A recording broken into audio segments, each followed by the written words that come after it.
This is Inside Indiana Business Radio for the morning of Wednesday, May 15th, 2024. I'm Alex Brown. A business owner and entrepreneur in the Putnam County town of Cloverdale is looking to expand what he calls a civic information network piloted at Cloverdale High School.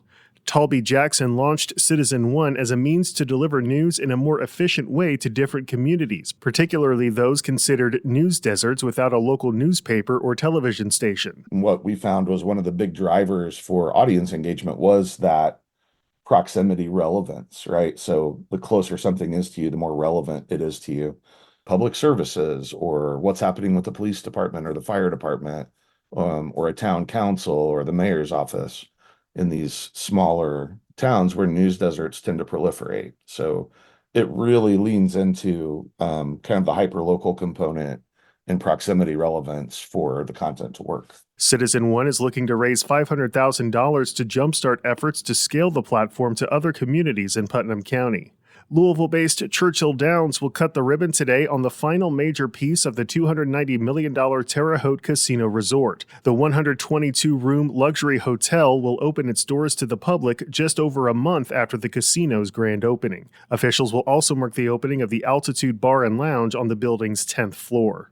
The board of directors for Fort Wayne-based Franklin Electric Company has appointed Joe Rosinsky as CEO, the company announced Tuesday. He will succeed Greg Senstak, who has served as CEO for the last 10 years and will continue to serve as executive chairperson. From the number one source for Indiana business news, this is Inside Indiana Business Radio. IBJ Media, Inside Indiana Business, and the Indiana Economic Development Corporation invite you to the Engage Indiana series, presented by CareSource, Indiana University, and Old National Bank. With an unrelenting focus on growing Indiana's economy, we'll dive into each region's unique challenges and distinct opportunities for growth. 9 regions, 1 goal. Indiana's bold future starts here. Discover more and register at ibj.com/engage. Indiana Attorney General Todd Rokita is seeking to recover nearly $4.5 million in public money that former Clark County Sheriff Jamie Knoll and members of his family are accused of using to pay for everything from designer clothes to college tuition to a small airplane. Rokita's office filed a lawsuit in Clark Circuit Court last week that seeks to claw back money that authorities say was taken over the past 5 years from the Utica Township Volunteer Firefighters Association, also known as the New Chapel EMS. Noel previously was New Chapel's CEO. He also was a prominent Republican who served on Governor Eric Holcomb's 2016 transition team and previously was the GOP party chair for the 9th Congressional District. The civil suit stems from a criminal case in which Noel is facing 25 felony charges of corrupt business influence, theft, obstruction of justice, ghost employment, official misconduct, and tax evasion. Noel's wife, Misty, has also been charged with 10 felonies of theft and tax evasion. One of Noel's daughters, Casey Noel, has been charged with 9 felonies of theft and tax evasion. While Noel's 2 other daughters are listed as defendants in Rokita's lawsuit, they have not been charged with any crimes. The police investigation is ongoing. In a separate civil suit, Rokita is seeking to recover $900,000 that Noel is accused of misappropriating from the Clark County Jail Commissary Fund while he was sheriff. Both lawsuits seek damages amounting to triple the value of the public money that is alleged to have been stolen. Rokita is also seeking a restraining order to prevent Noel from selling any property. Noel's criminal case is set for trial on November 6th. He has pleaded not guilty.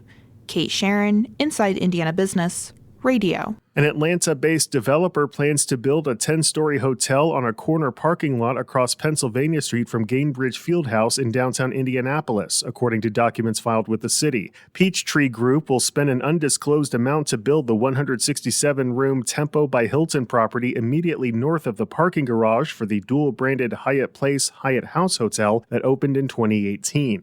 The project would be the first Tempo-branded property in Indianapolis and only the 5th in the country. The plans come more than 4 years after Peachtree purchased the property on the southwest corner of Pennsylvania and East Maryland streets from a pair of owners for a combined $3.16 million. Indiana Secretary of Commerce David Rosenberg is this week's guest on the Business and Beyond podcast with Gary Dick, presented by PNC, a weekly conversation with high-profile Hoosiers in business, sports, and entertainment, and beyond. Available now from your favorite podcast provider.